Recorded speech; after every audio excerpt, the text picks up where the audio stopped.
everyone, welcome to the Green and White Breakdown. This week we'll be previewing the Jets' first regular season game against the Tampa Bay Buccaneers.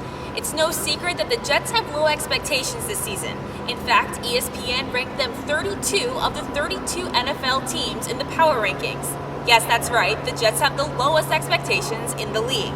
They'll be starting their rookie quarterback, Geno Smith, and facing the Tampa Bay Buccaneers, who last season were number one in rush defense, but last place in pass defense. To shore up that weakness, they traded for the Jets All-Pro Darrelle Revis at corner and the 49ers Deshaun Goldson at safety.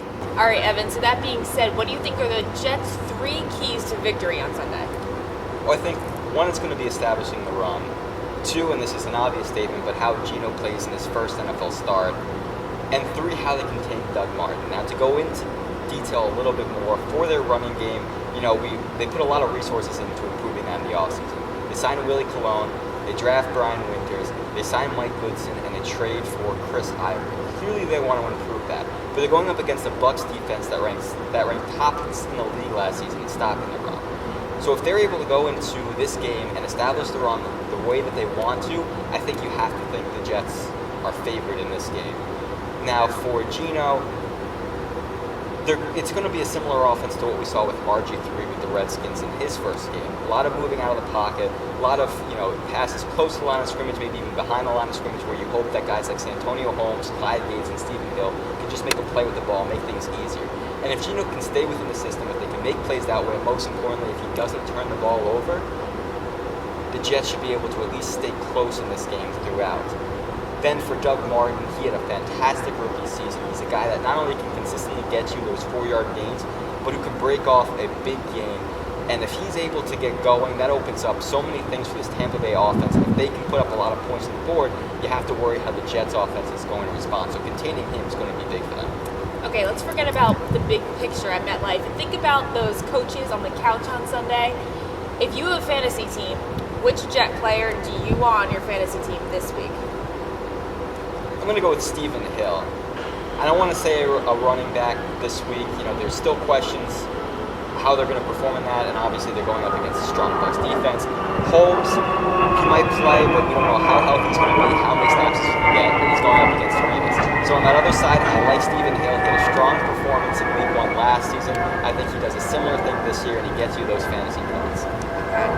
The Jets aren't exactly favored in many games this season, so we're going to play with Vegas a bit, and we're going to tell you the betting lines every week. But this week, we're going to focus more on the season as a whole. They say, Vegas says, that the Jets will have 5.5 wins, higher or lower. I'm going to go over on that one. They had 6 wins last season. So many things went wrong for them. I still think they're a more talented team than people get credit for them. And I think reaching that 6-win milestone again isn't out of the question. Okay. Cromartie, 3.5 interceptions, lower or higher? I'm going to go over again on this one. And it's just, I understand, he's played well. Maybe he doesn't get the same opportunities that he does with a guy like D. Miller and Kyle Wilson. That offense is going to want to test out. But I think he's proven throughout his career that he's a playmaker. I think he will get I think they will throw the ball at him. I don't think he's a Darrelle Revis shutdown guy. And with Rex Ryan's defense consistently getting pressure, I think he's going to call in more than 4 this year. Okay, Revis or Cromartie, who has more interceptions all season long? That's a tough one. They're both great corners. And not saying that Cromartie is going to be a better corner, but if Revis starts the season and establishes himself to be the same player he was throughout his career with the Jets, I don't think he gets tested as much as Cromartie is going to be when he has a rookie on the other side of him, a second-round pick rookie on the other side of him, and a pass defense that really struggled last season. I don't think he's going to get a ton of opportunities. I think Cromartie comes down with more picks at the end of the season. Wilkerson is obviously one of Rex Ryan's favorites. They're saying 5 sacks for him this season. Over or under?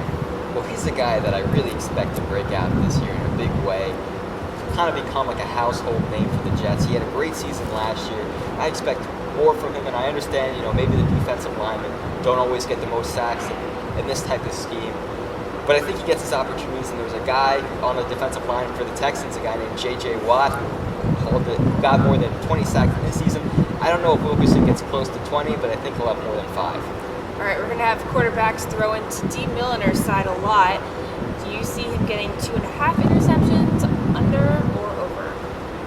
I've been saying over a lot, and I definitely think he's going to have the opportunities to haul them all in. You know what, screw it. I'm going to say over one more time. I think he can get at least 3 interceptions. He has good ball skills. He's been a good corner. As a rookie, with the way and with the time he missed, he's going to get tested. He's going to get his opportunities. He's going to haul in at least 3. Okay, and how about the final line for this week? We'll do one this week. What's the final score for this week between the Jets and the Bucs? It's going to be a low scoring. The Jets still have a good defense. You know, it doesn't matter. They've brought in some parts, they've lost some parts. They're still going to have a good defense. It's going to be a low scoring game. But at the end of the day, I don't see their running game being truly effective in this one. Too much is going to have to be Geno Smith, and I don't think he's ready the same way RG3 was last year. I don't see him leading the Jets to a victory. I think they lose this one 24-14. Okay. We'll see what actually happens Sunday at 1 o'clock on Fox. For all the post-game coverage, make sure to check out thejetsinsider.com. I'm Ashley Iaconetti. And I'm Evan Slavit.